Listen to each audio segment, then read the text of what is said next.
Thanks, Lila. Good to see you, and good to be with all of you. Thank you so much for joining. We're going to have a whirlwind tour of botanicals and menopause over the next 60 minutes. So let's just get started. And there will be some spots that I'll hit a little deep, heavier, and some that I'll hit a little lighter. But excuse me, you'll have the slides to help you out in all cases. All right. So my disclosures relevant for today, companies that do provide some of the botanical formulas that we're talking about are listed on this slide. And of course, I'm on the Speakers Bureau for Labrix by Doctor's Data. So let's talk about, what are our fundamental goals? Well, we're trying to help women feel better. That's the quality of life piece, day to day. In terms of particular symptom and especially particular menopause symptom that they might be having, but also just help them to feel better in their overall sense of well-being, whether they have some other illness or not some other illness. And of course, we try to do this while minimizing any negatives with our therapies. And that is what all physicians' code includes, is to do no harm. And of course, occasionally there is the potential for harm, and we have to do our best to mitigate that harm. But also, although we're not talking today about disease prevention or disease management with botanicals, we're talking about symptom reduction. That is a big part of the fundamental goal of managing a perimenopausal and menopausal patient, is to identifying what diseases she is at risk for, and then having a prevention strategy to reduce that risk.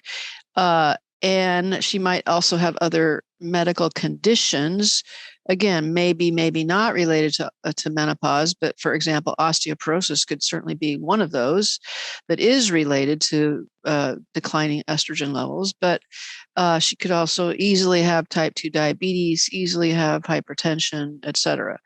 But also this time, typically 40-something, 50-something-year-old woman is, this is like that key moment in life where where women or an individual says, oh, I might have less years before me than I do behind me. And I want to change what I'm doing and how I'm living my life and what I'm eating and what I'm drinking and who I'm around, and et cetera, et cetera. And then also our goal is to educate her about her health and educate her about her choices, because it's not just all botanicals all the time for all women. And botanicals can be used with any other therapy. And this is sort of my construct of these sort of 7 categories of intervention for symptom management and disease prevention and disease treatment. And we're talking about this third section there, of course, but they can be used and obviously are often by naturopathic and integrative physicians. Botanicals are used along with pharmaceuticals, along with hormones, along with fundamental lifestyle changes, along with a nutritional supplement. So we're not talking about using these just by themselves.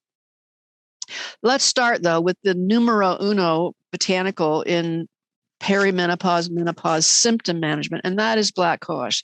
There are more research studies on black cohosh by far than any other plant for menopause symptoms. That doesn't mean, turmeric might run right up there as at least as many and more on if you consider everything that turmeric is researched for. But when it comes to menopause related symptoms, black cohosh has I think it's over 120 studies by now, not all of which are positive and not all of which are the gold standard randomized double-blind placebo-controlled trial. In fact, a very few of them are, which has been one of the criticisms of black cohosh. In this meta-analysis in 2010, they looked at 3 databases. They had 288 citations, but only 9 of them were randomized placebo-controlled trials, just to punctuate my point. Among those 9, 6 demonstrated a significant improvement in the symptom management over placebo. Data from 7 trials calculated a combined estimate for the change in menopausal vasomotor symptoms, that's the hot flashes and night sweats, overall by 26%.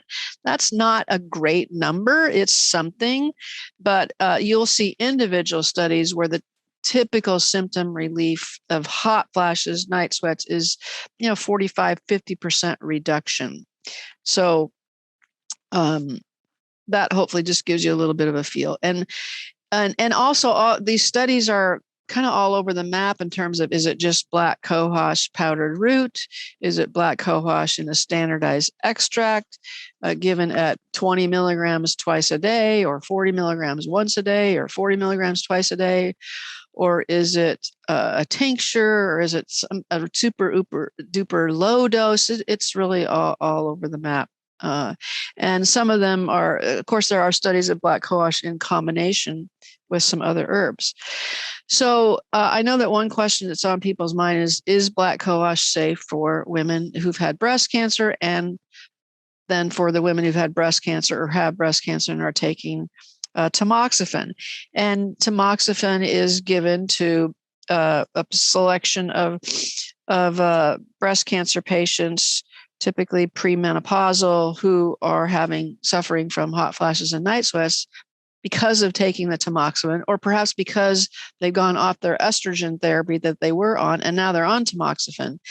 Nonetheless, this study passed the IRB board, so to even be a study. So right there, that they were looking at safety of this issue. Is it safe to give black cohosh to breast cancer patients? Is it safe to give it with tamoxifen? So it passed the high standards of an IRB for that purpose.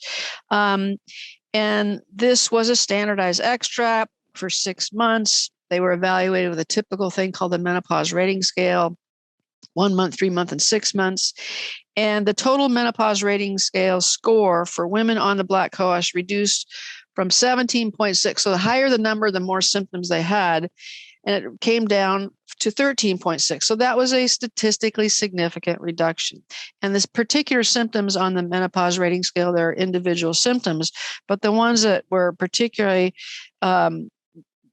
improved with the black cohosh was hot flashes, whether they're daytime or nighttime, sweating, sleep problems, and anxiety. Vaginal dryness, body aches, and pains did not change. So we do have safety data on black cohosh in breast cancer patients. I'll say this more than once, but there's no estrogen in black cohosh. There are even no phytoestrogens in black cohosh. Black cohosh is not a phytoestrogen. And even if it was, I would have things to say that would be reassuring, as I would say with soy, which is now, I think, we're at the end of the story. 3 large studies in breast cancer patients showing that soy was not only safe, it was beneficial in reducing recurrence and mortality in breast cancer patients. So black cohosh, no, but nonetheless, black cohosh, no phytoestrogens. In the laboratory, we didn't see any ability of black cohosh to stimulate breast cancer cells, and it actually showed that black cohosh inhibited estrogen receptor positive breast cancer cells and augmented the anti-estrogen effect of the tamoxifen on those ER positive breast cancer cells in the laboratory. So you'd have to conclude from all of that, not only safety, but it should be our number one thought for menopause symptoms in a breast cancer patient, whether she's on tamoxifen or not. This would be the number one choice, because not only we have a decent amount of more safety data than any other choices, but we also have, it might even benefit this anti-estrogen effect on ER-positive breast cancer cells. Okay, this was a nice randomized double-blind placebo-controlled trial conducted in Iran. They were given black cohosh tablets or placebo for 8 weeks, and we see a considerable decline in the vasomotor symptoms severity and the number of hot flashes after 4 weeks, which and also and a little bit better in 8 weeks. So I always tell my patients, and this is not the only study that has resulted in this expectation that you should see benefit with black cohosh within 4 weeks. If you see nothing I would move on to a different plant or a different option. If you see something that might not be the plateau, but at 8 weeks, whatever improvement she has had is probably the plateau. That's my experience anyway. This was another controlled trial, 2018. These were women aged 40 to 60. They had a last menstrual period. Some of them were perimenopausal, some of them were post. One group received a certain kind of estrogen plus a synthetic progestin, a cyclic progestin, but the estrogen was every day. Another group received daily estrogen and cyclic progesterone. The other group received black cohosh.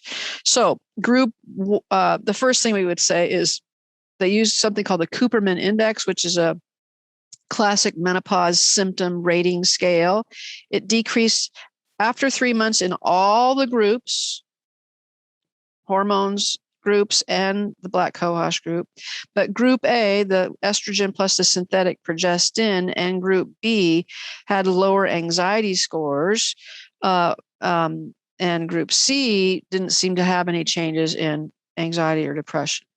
The menopause quality of life questionnaire, hot flashes, psychosocial, physical domains decreased in all three groups. But the sexual domain did not change in the black cohosh group or did not change in the estrogen with the bioidentical progesterone. It did change in the first group. Why is that? Because synthetic progestin is an androgen. It has androgenic properties. So maybe that's the explanation. The endometrial thickness increased in group B more than group A. To me, if you look at that dose that they were giving, they did not give an adequate amount of the bioidentical progesterone. They gave cyclic 100 milligrams 12 days out of the month. That should have been 200 milligrams 12 days out of the month. So that would be my argument there. And then in the black cohosh group, they didn't see any endometrial thickening. Is that true? Increasing. Yeah. And then the HDL did lower, at least in group A. It seems like it should have lowered in group A. So we don't like a lowering of HDL, right? And actually that is consistent with one of the very early significant menopausal hormone trials called the PEPI trial. And that was the trial that showed that bioidentical progesterone had a less negative effect on HDL than does the synthetic progestin. So that's consistent. You also should think about St. John's wort with black cohosh. And this is a really good combination. There's even a third study that's not in this grouping today, but the Curcumin index scores were significantly lower in the combination group compared to the placebo. At the end of the study, the average decrease in the overall Curcumin index scoring of menopause symptoms was 20 points in that combo group and only 8 points in the placebo group. Vaginal dryness and low libido were two symptoms that did not improve. That is my experience. Do not count on do not really count on any systemic botanical for vaginal dryness. We maybe have a shot at improving libido with some of the botanicals. Talk a little bit about that later. But the average hot flash scores were definitely better in the combo group than the placebo group. Actually, this is, I think I only shared one, as it turns out, St. John's wort black cohosh study because it was a duplicate. So I apologize about that. But let's go on to breast cancer. But I think there are a total of 3. So some of you ahead of time have inquired about black cohosh and breast cancer safety. I think I've already made my case, but also we can look at this interesting observational report that in women who were taking a black cohosh product, in this case, Remifemin, it looked like these women, for their menopause symptoms over a period of years, they had lower rates of breast cancer compared to other women taking other things, any and all other things. So that is another just a little comforting aspect of this. So again, no estrogenic stimulating effect, doesn't cause proliferation of breast cancer cells in vitro. It's been used in these good safety established studies in breast cancer patients. And it even can inhibit ER-positive breast cancer cells. Other things that have been kind of, this hasn't really bubbled up for a long time, but it used to be talked about quite a bit, because back in the early 2000, I would say, because I think the first NIH report was in 2004, but this concern came up about this black cohosh having some hepatotoxic effect. And turns out there was these case reports from around the world. And so the NIH in 2004, the panel convened and said, no, it doesn't. In 2008, they met again, and they had overall only 30 non-duplicate reports, meaning separate patients. They said that all reports of liver damage that were in these 30 folks were assigned a possible cause and effect relationship, but none were probable and none were certain. And then when they looked at the animal and laboratory data, it also did not reveal any unfavorable information. But they nonetheless did recommend there be a voluntary cautionary label in the U.S. marketplace, which has not been, wasn't a mandate from the FDA. It's not enforceable, but they said, well, yeah, maybe since it's possible, what we saw, we would recommend that. My conclusion, when someone in my practice has elevated liver enzymes for whatever reason, maybe she has non-alcoholic fatty liver disease, maybe she has NASH, maybe she has autoimmune hepatitis, maybe she has Hep C, elevated liver enzymes or a known liver medical condition, my advice is just to steer clear of black cohosh. Why take the risk? And we have a lot of other choices. That would be my advice. I have had one patient in 36 years where it seemed possible that her black cohosh did cause an elevation in her liver enzymes. However, there were some other variables in her case, so I'm not certain. And just a little bit more about the hepatotoxicity. This was a case report of 9 patients with suspected hepatotoxicity due to black cohosh, but so they wanted to really dig into that and see if that was really true. Only one of those 9 patients with symptomatic cholelithiasis and fatty liver was suspected of showing some possible causal relationship. But she had the, I think she had the gallstones beforehand.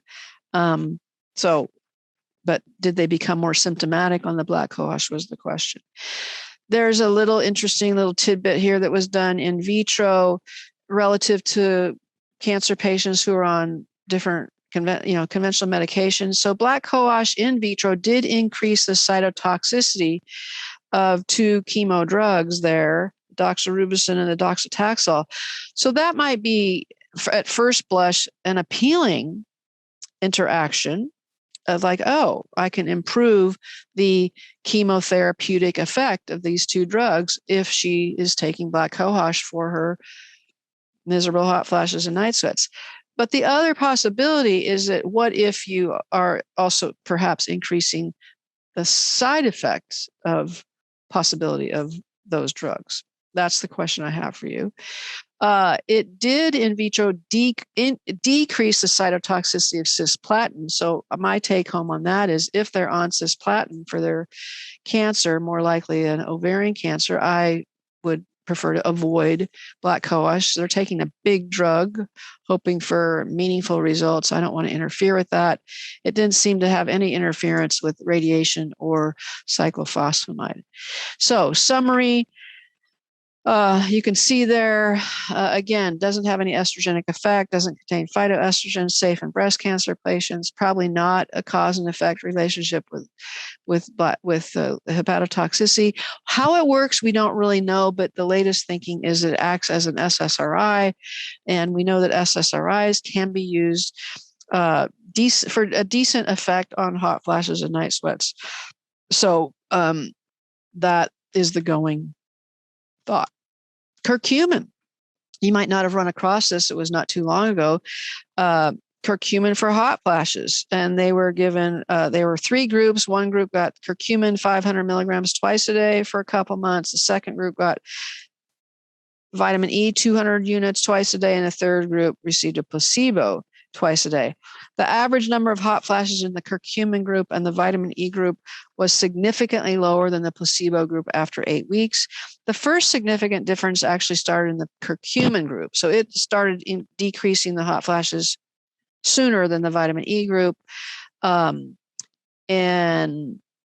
even though it looks like, even though there were the difference between vitamin E and placebo was not really meaningful at all after 4 weeks, they had to wait till 8 weeks to see any difference. And also this study just reported on the number of hot flashes. If I misstated that earlier, I misspoke.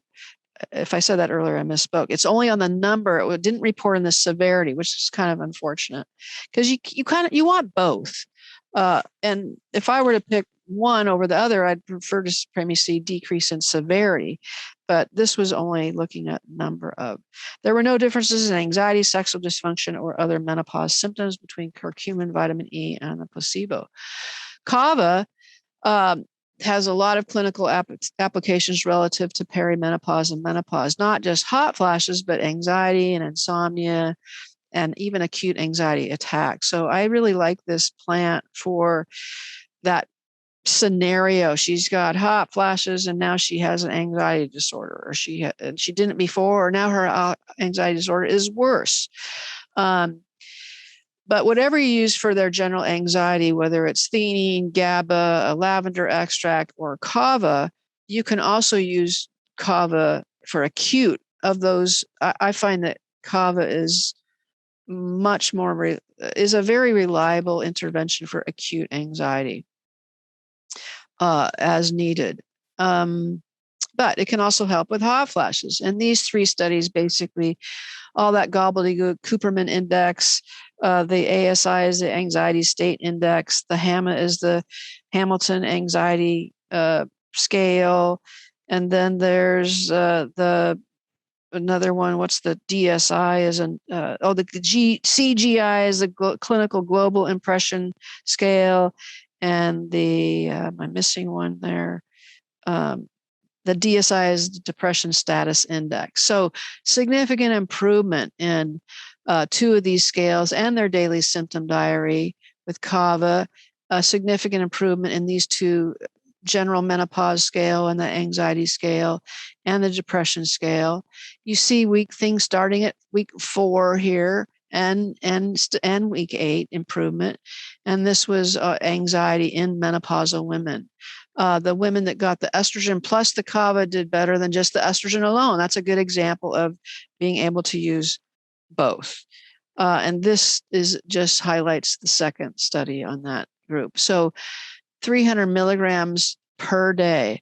One thing I would caution you on is there is some potential hepatotoxicity in, well, I'll get to that in a minute. So I'm getting ahead of myself. And this was a 4th study just showing that there was a decline in anxiety, that for some reason they gave Kava with calcium. I'm not quite sure why. But both those doses worked, but I believe the second dose worked a little bit better. So what about hepatotoxicity? And that's been a concern that for the last 20 years about common liver damage. That concern is really almost dissipated because I think they kind of figured it out. And it was the traditional part of the plant forever and ever was the root. And then when the market demands exceeded the supply, then companies started pushing out kava leaf products, and that is thought to be when the problem occurred. Many companies for a while several years, their insurance liability would not cover any of the kava products, and a lot of companies just withdrew them from the market. But now they're back because they've kind of, like I said, figured this out. Also, your ceiling it should be of a maximum dose per day should be based on kava lactones. So, and the general thinking is if you don't exceed 70 milligrams of kava lactones 3 times a day, so that's a total of 210, you will be under the threshold of concern about liver. But again, might you want to be careful in people who have active liver disease and look for other choices? I would say that's less compelling need to do that with kava than with black cohosh, because like I said, it seems like they've kind of figured this out. Let's move on to maca. Maca is a super interesting plant to me because of it's so diverse in how it affects the system is, I think, much broader than kava or black cohosh in terms of menopause symptoms, and in terms of the overall endocrine system. It's a cruciferous root. In its natural habitat, it's grown exclusively at 12 to 14,000 feet. It is being cultivated at lower elevations and outside of Peru, but this is its natural habitat. But here's where it gets now interesting and sometimes controversial. Lepidium peruviana is only one of 175 Lepidium species. So there are 175 macas, but this one is Peruvianum is one of those. And within Peruvianum, there are 13 different phenotypes, and meaning different colors, right? And thus different DNA profiles, different analytical profiles, and in some cases, different physiological effects.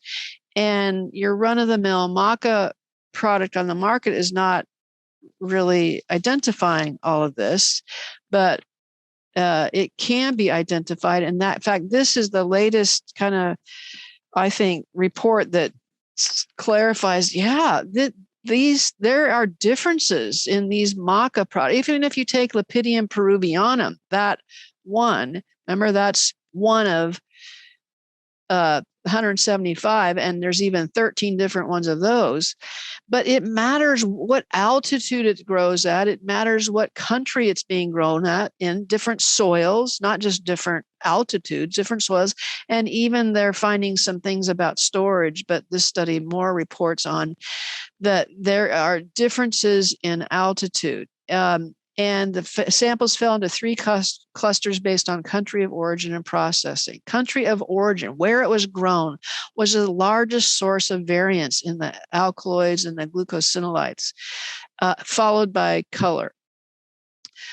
So that, I think, just does prove to some degree that there are differences in where it's grown. There's differences in the phenotypes, meaning the colors, especially based on the country of origin.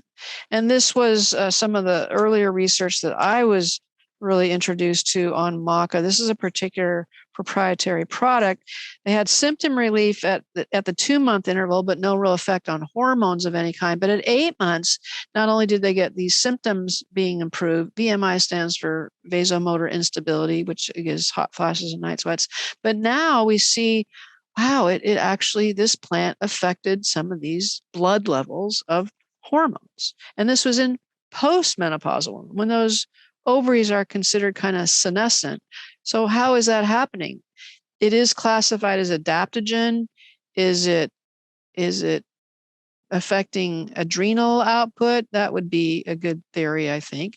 This study, same product in perimenopausal women.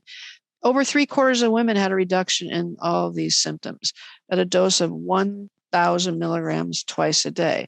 There's also some benefits. Maca is one of the plants I would look to for having a chance at helping libido.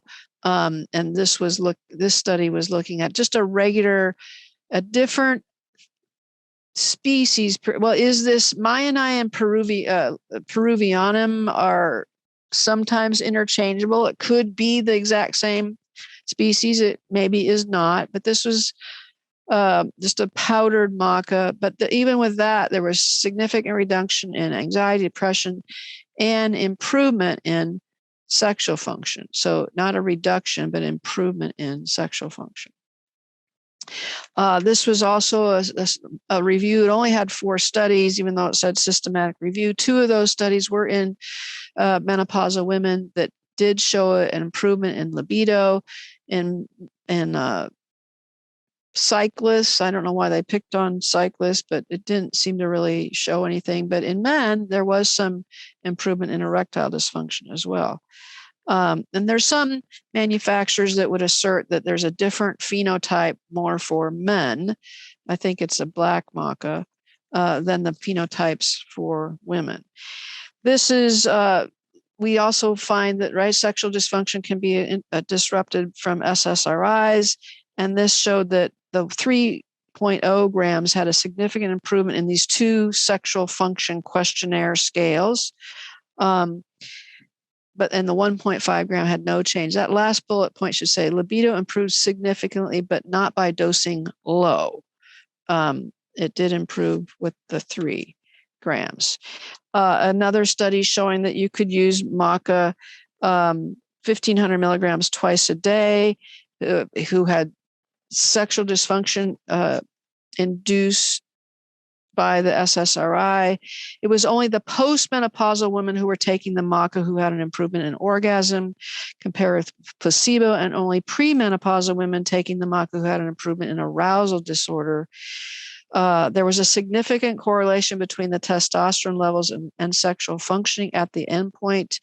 And on one of the questionnaires, women in the maca group had a trend towards significant improvement, actually in both the questionnaires, in their libido. I had a patient today, PCOS patient, things are going well. All of a sudden she noticed that she was having more hair loss again for the last few weeks, and she hadn't changed anything. She was still taking her myo-inositol and dechiro-inositol. She was still taking, she happens to be on metformin as well.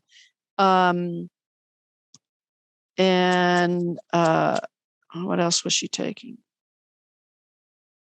Well, the inositols especially kind of tamp down your androgens, but all of a sudden it wasn't doing that. And she said, well, her acupuncturist told her to take maca. And I shared with her this study about how maca could increase testosterone. So let's see.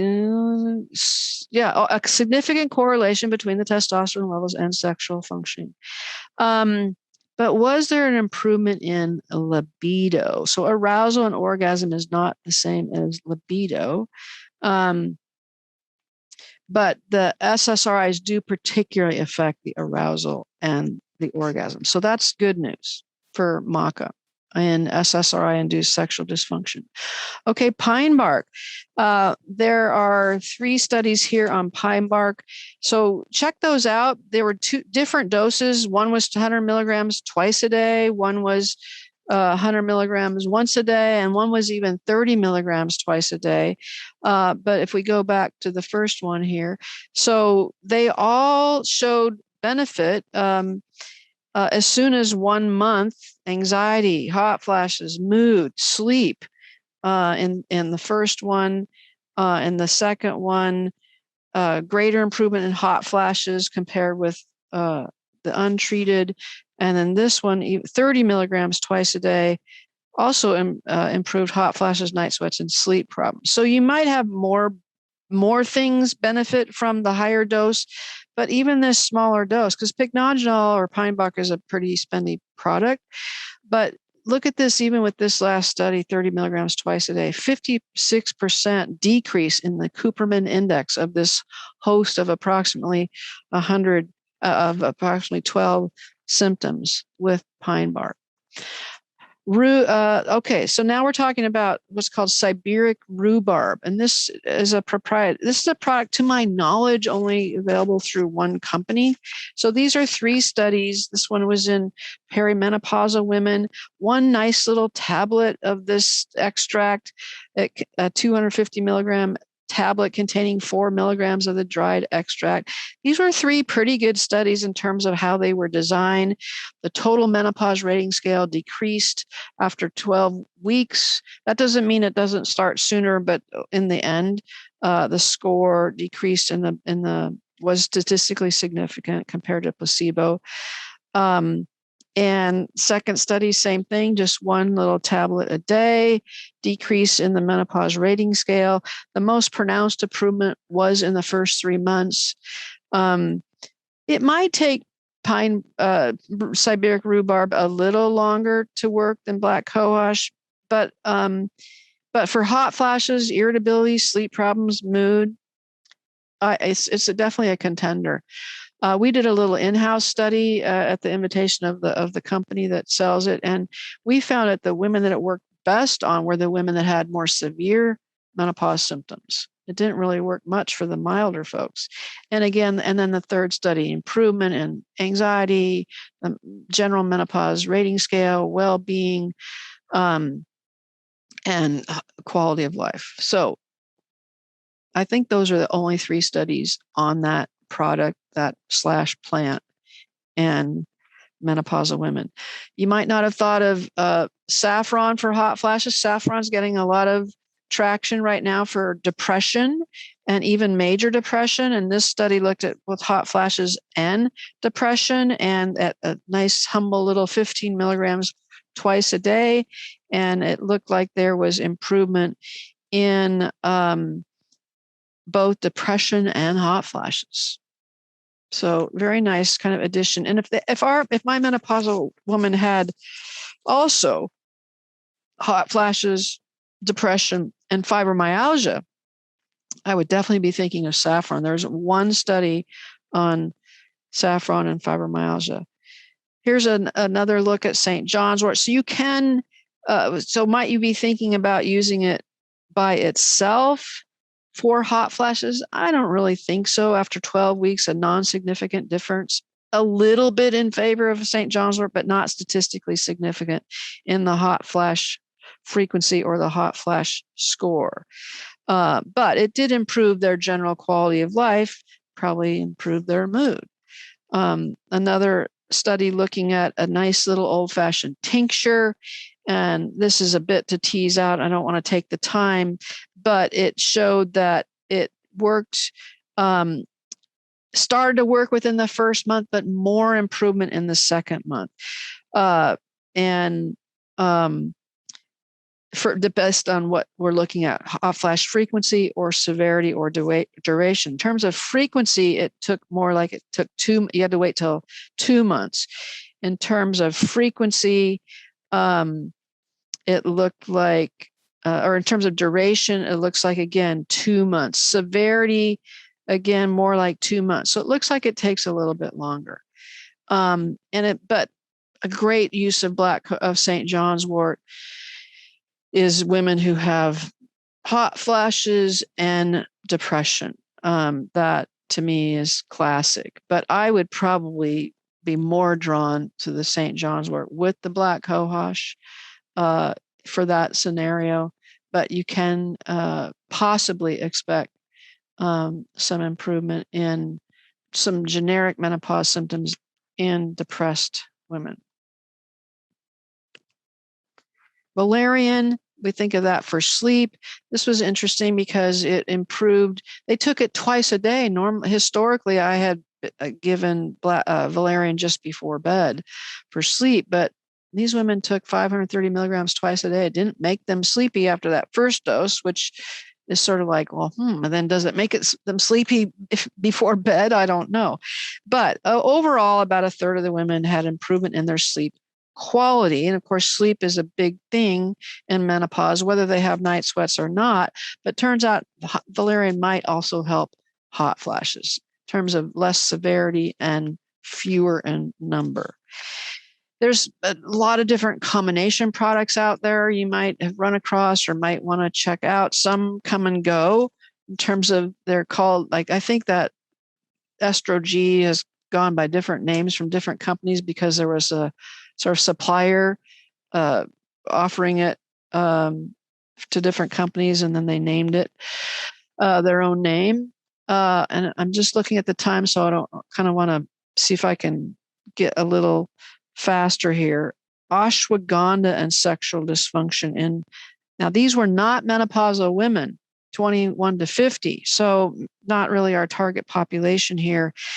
But, and they had different sexual function scores, the sexual function index, a sexual distress scale. They had to have at least one or more of sexual dysfunctions, either low libido or low arousal or less orgasmic or some combination. But ashwagandha, which is a plant that most all of us are familiar with, 300 milligrams twice a day. There was an improvement in this one sexual function index score in the ashwagandha compared with placebo, but no significant difference in the desire domain. The arousal domain scores were significantly better with ashwagandha, and the orgasm score was significantly better, but not libido. That's the hardest thing to crack. And of course, it's very complex. It's not just about hormones. You might not be familiar with this extract of fenugreek. And this was a 300 milligram standardized extract, one before breakfast, one before dinner, and compared to placebo. And they were trying to look at the relationship between free serum levels of estrogen, testosterone in healthy menstruating women, again, not menopausal women, with low sexual function, and then to look at the efficacy of fenugreek in improving that sexual function. There was a significant increase in free testosterone and estradiol in the fenugreek group. So now we have two plants that we know actually affect the hormone levels, Maca, Lepidium peruvianum, and fenugreek, but not black cohosh. And then also they looked at, of course, safety stuff. Significant increase in free testosterone and in estradiol in the fenugreek group, as well as an increase in sexual desire and arousal. No effect on FSH, no effect on cholesterol, no effect on any of the other hormones except the testosterone and the estradiol.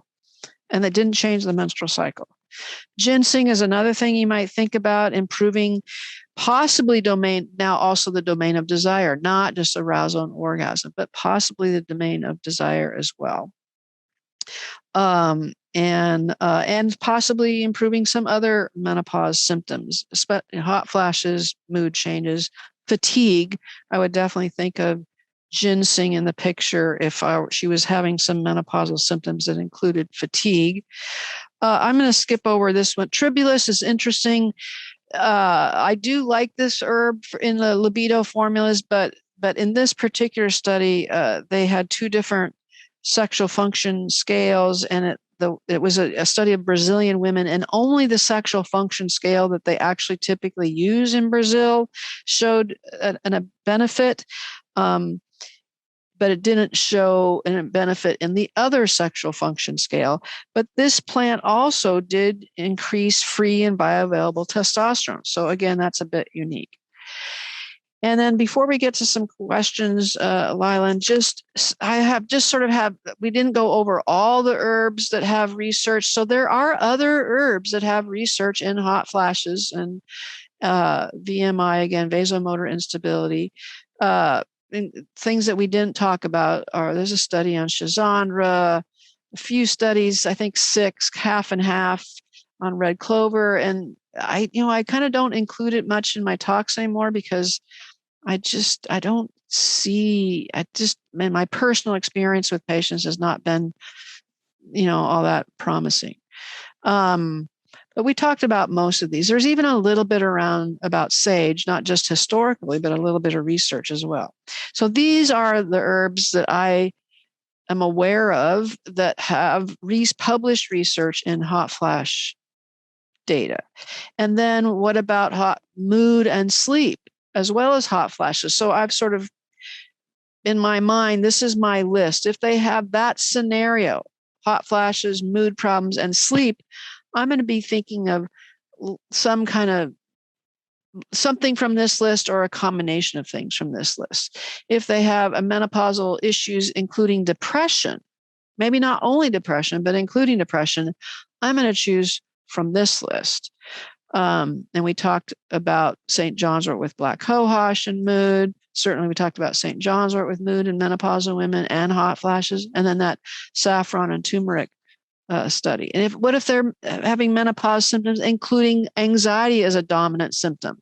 Well, I'm going to really be looking to Kava to help solve hot flashes as well as anxiety. Although I really like lavender extract for just anxiety, no matter what their age. And then just some ideas about if they have mild to moderate hot flashes versus if they have moderate to severe. And moderate to severe, you could consider a botanical plus a lower than average dose of estrogen. So you can, by example here, if you only gave the estrogen, you might have to give 1 milligram a day. If you give the estrogen with the black cohosh, you might be able to give her a lesser dose of the estrogen, for example. And then these are just what I call 2 first and 3 first things, like how can you get more issues addressed by one single ingredient, more than just hot flashes, more than just anxiety. So I've grouped these things in that way as well. And then anxiety, like I said, with hot flashes, I'm definitely thinking of Kava to cover both territories, but maybe I'll use Maca with Kava or black cohosh with Kava. Black cohosh with St. John's wort in mild to moderate depression, definitely. And then there's some of these perimenopausal women have the unfortunate experience of having both perimenopause symptoms and PMS. So you want to have a good PMS formula. Good meaning, where's the research in PMS? It's St. John's wort, it's B6, it's calcium, it's chaste tree. There's, I think, one study now on curcumin. There's some other players, but those are the dominant ones. So we're going to probably need to give our perimenopause every day of the month formula. And she has cyclic exacerbation and only 1 to 2 weeks out of the month. So we also are going to need our PMS formula. And of course, there are some other contenders for other symptoms. All right, Lylan, I think you have some questions for me.